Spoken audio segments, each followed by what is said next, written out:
हुआ था भगवान श्री कृष्ण और अर्जुन के बीच में महायुद्ध। धनुर्धर अर्जुन और भगवान श्री कृष्ण जो कभी साथ मिलकर महाभारत का युद्ध लड़े थे, एक दूसरे के खिलाफ आमने सामने खड़े हुए थे। क्यों? सुदर्शन चक्र और पाशुपातास्त्र के टकराने से पहले क्या कोई इस महायुद्ध को रोक पाएगा? धर्म, वचन और शरणागत की रक्षा के बीच फंसी ये जो रोमांचक कथा है, इसमें प्रेम और भक्ति का ऐसा मोड़ आता है जो सब कुछ बदल देता है। नमस्ते, नमस्कार, प्रणाम। मैं आरजे कार्तिक आपका स्वागत करता हूं सीखो ऑफिशियल शो महाभारत के किस्से में। महाभारत के युद्ध के बाद की एक कथा है जिसमें भगवान श्री कृष्ण और अर्जुन के बीच में महायुद्ध हुआ था। इसका आरंभ हुआ महर्षि गालव के क्रोध से।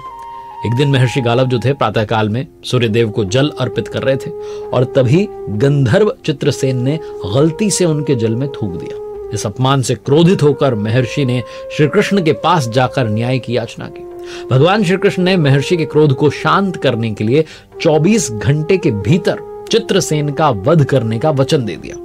ऊपर जैसे ही नारद मुनि को यह जानकारी मिली, वो चित्रसेन के पास पहुंचे और उसे भगवान श्री कृष्ण के प्रकोप के बारे में बताया। चित्रसेन जो था वो डर गया, भयभीत हो गया और अपने प्राणों की रक्षा के लिए तीनों लोकों में शरण मांगने लगा, लेकिन कोई भी उसे शरण नहीं दे सका। आखिरकार फिर से वो नारद जी के पास लौट आया और उनसे कहा कि मेरी रक्षा कीजिए, रक्षा की विनती करने लगा। नारद मुनि ने दया करके चित्रसेन को एक उपाय बताया। उन्होंने कहा कि वो अपनी पत्नी और अपने परिवार के साथ आधी रात को यमुना के किनारे जाकर के विलाप करे। एक स्त्री वहां पर आएगी और वो उसकी सहायता का प्रण लेगी। चित्रसेन ने ठीक वैसा ही किया जैसा नारद जी ने बताया था।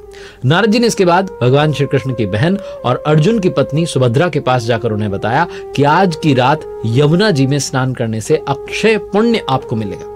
सुभद्रा जी रात्रि में अपनी दो सखियों के साथ यमुना के किनारे स्नान करने गईं, जहां उन्होंने चित्रसेन और उसके परिवार को विलाप करते देखा। उन्होंने उनसे दुख का कारण पूछा, लेकिन चित्रसेन ने तब तक कुछ नहीं बताया जब तक कि सुभद्रा जी ने उनकी सहायता का प्रण नहीं ले लिया। जब सुभद्रा जी ने सहायता का वचन दे दिया, तब चित्रसेन ने उन्हें बताया कि भगवान श्री कृष्ण ने मुझे मारने का प्रण लिया है। ये सुनकर के सुभद्रा जी धर्म संकट में पड़ गई। वो चित्रसेन को अपने साथ महल ले गईं और अपने पति अर्जुन को पूरी बात बताई। अर्जुन ने तुरंत चित्रसेन को अपनी शरण में लेने का निर्णय लिया और कहा कि अब वो उनकी रक्षा करेंगे, चाहे कुछ भी हो जाए। उधर नारद मुनि जो थे, उन्होंने भगवान श्री कृष्ण को अर्जुन द्वारा चित्रसेन को शरण देने की बात बताई।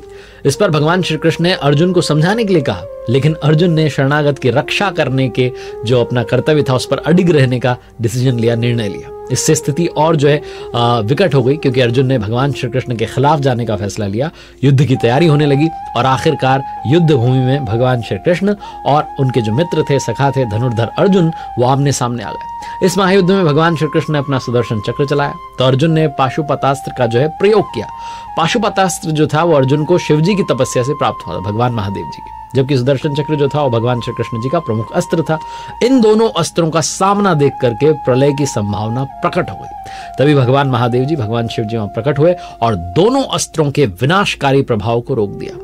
भगवान शिव जी ने श्री कृष्ण जी से कहा कि वो भक्तों के रक्षक हैं और अपने भक्तों की रक्षा के लिए कई बार अपनी प्रतिज्ञाओं का त्याग कर चुके हैं। भगवान शिव जी के कहने पर भगवान श्री कृष्ण जी ने युद्ध को विराम दे दिया और अपने सखा, अपने मित्र अर्जुन को गले लगा लिया। महर्षि गालव, जो कि इस पूरी घटना के कारण क्रोधित थे, उन्होंने अपने तपोबल से चित्रसेन, भगवान श्री कृष्ण, अर्जुन और सुभद्रा जी को भस्म करने के लिए जल उठाया। लेकिन जैसे उन्होंने जल उठाया, सुभद्रा जी ने कहा कि यदि भगवान श्री कृष्ण के प्रति मेरी भक्ति और अर्जुन के प्रति मेरा प्रेम सत्य है तो ये जल महर्षि के हाथ से पृथ्वी पर नहीं गिरेगा।